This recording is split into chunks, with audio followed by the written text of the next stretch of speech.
Hello and welcome to the video for 4th grade for April the 1st. This covers the work from March the 31st. This was kind of an unfair lesson in a couple regards, so I do apologize to parents and students.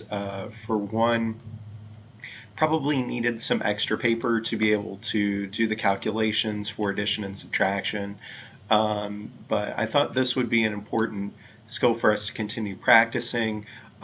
May not even need a video to get the answers because we all have some kind of electronic device that has a calculator built into it. And so you could probably check your work for all of these answers just using technology. But I will go ahead and give a video anyway and kind of talk through some of the things. So I've went ahead and marked in the answers. So if you want to kind of pause the video as we go and check things, that's perfectly fine, or just speed ahead to see the answers. So the first one, number one, we had to do a couple sets of regrouping, carrying ones to be able to solve that, but that would be letter B. Number four, we are going to do 13,925 minus 2,742. That gives us 11,183 points. Number two, subtraction problem. Again, we're going to have letter B for the answer. Number three, we are withdrawing money. So we are taking money out of the bank account, so we are subtracting. So when we are finished with that, he will have $21,512 left over. Number six is a two-step problem.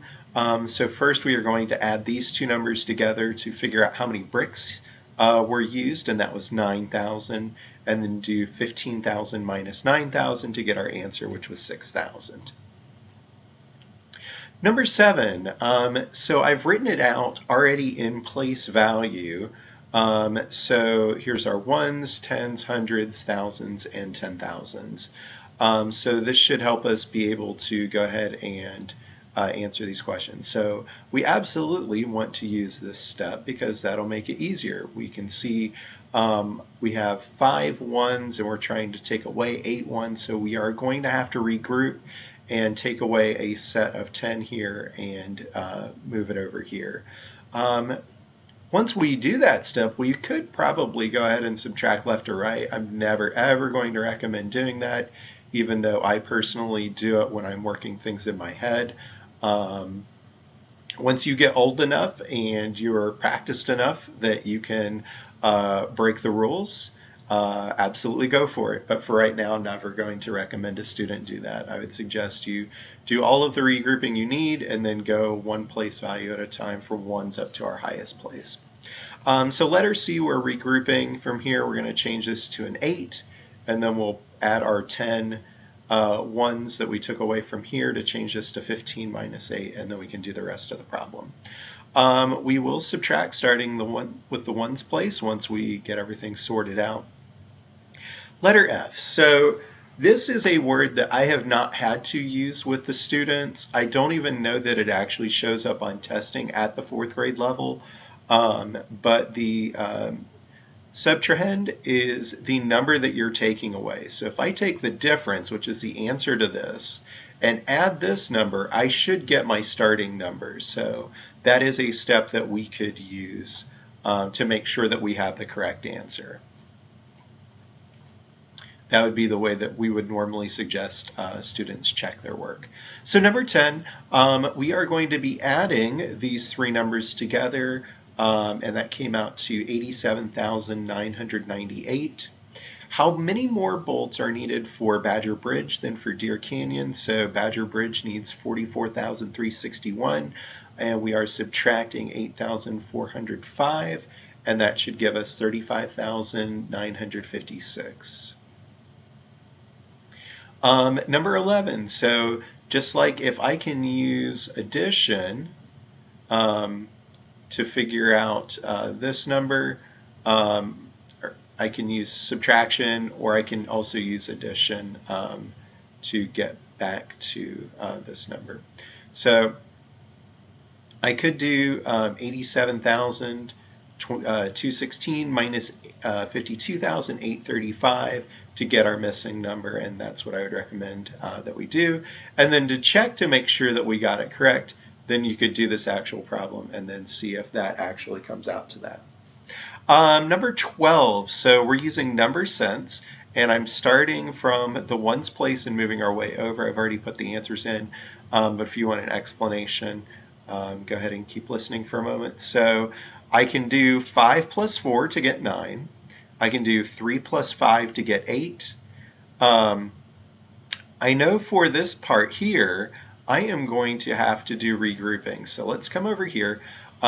6 minus 3 would normally give me 3, but this part is going to have to change over to a 5. And I'm going to have 5 minus 3 to give me 2. I'm going to add a 10 over here, so 12 minus 7 would give me 5. And so that's how I would recommend doing that. And number 13, I believe this is the last problem I asked everyone to do for today.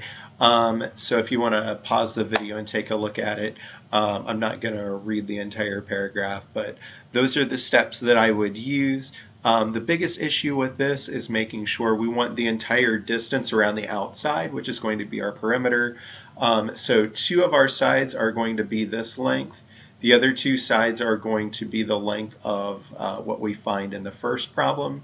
And so I've showed the intermediate steps to add up to get everything else. So hopefully that makes sense. For tomorrow's lesson, I will probably be looking at doing a couple of things with a whiteboard app that I'm going to use in the phone. I'm going to be looking at doing that going forward.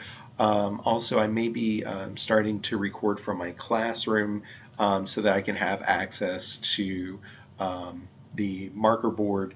And there, if this app works, then I'll probably use that so I have more flexibility in how I record. But again, starting next week, I will be working on making videos that teach the lessons for Go Math in addition to reviewing the homework problems. So just to clear up any confusions or questions with that. I do miss you all. I hope you all are doing well and are staying safe and healthy during this time. I look forward to the opportunity to get to hopefully see you again sometime in the near future via Google Hangouts. I'm going to send some information home for parents beginning of next week for ways that we might be able to meet together as a class and just kind of socialize and stuff using the Google accounts that we have through the school and using Google Hangouts to kind of just meet and talk and let students talk with each other, me to talk with the students and vice versa, and just kind of share how we're doing life during this time. So blessings on your day, and I look forward to seeing you all tomorrow.